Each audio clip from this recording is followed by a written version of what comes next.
Yesterday, a guest left my office very sad. Like, this man was sad. And this is because he made a very big mistake in the property that he just purchased. He bought 2 plots and he recommended to his friend who equally bought 10 plots. Now, before I continue, you need to understand that real estate transaction is not just about moving money from your bank account to the seller's account. It's not just something of transferring money that shows that you have done a transaction. It is the level of the due diligence you do with the document before you buy, and then the final legal process you take when you are done purchasing the property. The level of your conviction, real knowledge you have before acquiring the property or and after the acquisition, that's what shows you have bought a property. Now, this man came to my office and he was excited when he came in, telling me that, sir, I bought a land for 1.5 million, and my friend, I told him he bought 10 plots for 1.5 million, and he's excited that the land he bought is FCDA. I was like, sir, wait, you bought an FCDA land, 1.5 million naira in Abuja? He said, yes. No, you think about it. Yeah, you think about it. 1.5 million naira for FCDA land, 300 square meter per plot. And I just asked him, sir, can I see the document? And he handed over the document for me all. He just showed me from the phone, they sent him just from the phone. I just told him, but this area council. He said, but there is Federal Capital Territory. And I'm like, sir, calm down. Let me explain to you. How do you know that this document is FCDA? He was like, they told him it's FCDA, and myself, when I looked at it, I was seeing Federal Capital Territory. The whole thing was just looking very funny, even though it is serious, because that is his money. And he used to know that area council lands, especially in Abuja right now, is not a document, it's not a standard one you're supposed to buy.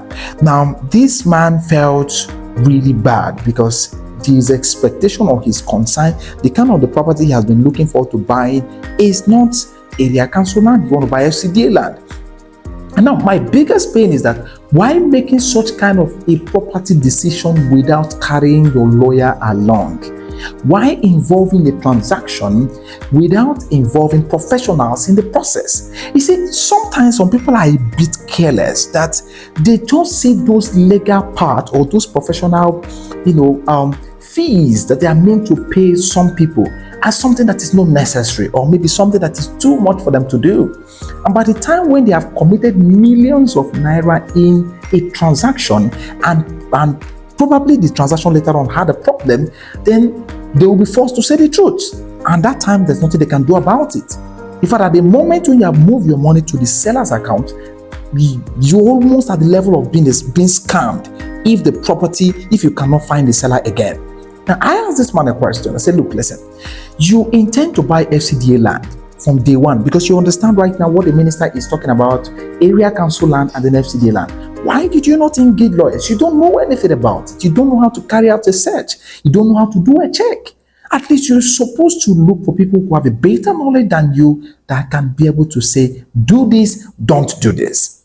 So, the whole conversation was really heartbreaking, the way he was expressing his feeling and everything. And the most painful part of it is about his colleague, his friend, that ordinarily don't want to deal with area council land. But the funniest thing, it's not just about the mistake they made, but how on earth did they tell you that you can be able to buy FCDA land with 1.5 million and you admitted, you agreed, you accepted, right? It is because you don't know what you're talking about or you don't know what you're doing, right? So I would want to advise somebody that you are living in Abuja, please listen and understand the property knowledge. That's the place of knowledge in property.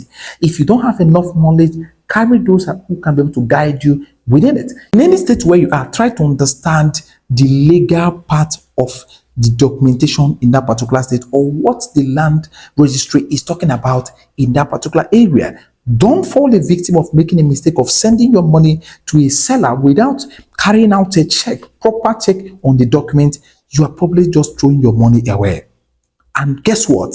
Sometimes you probably cannot even recover the money. Engage professionals. If you're in diaspora, in any part of the country where you are, or you are not knowledgeable enough, engage people who can help you make that decision so you don't have to cry after you have submitted your hard-earned money. I tell people that no money is too small to lose. That is the money you will lose. It will take you how many times backward in your progress of the life you have made. And that can be a total turn off for you. Again, had it meant that the document is even regularized or recertified, at least to some extent, we could have find a way to be discussing it. But this is just pure area council, and he wanted to buy FCDA, right? Get the whole thing correct. What he intends to buy is FCDA land and is carrying area council land. You see, that is a complete two different problem, right? So his intention and his aim is already defeated completely.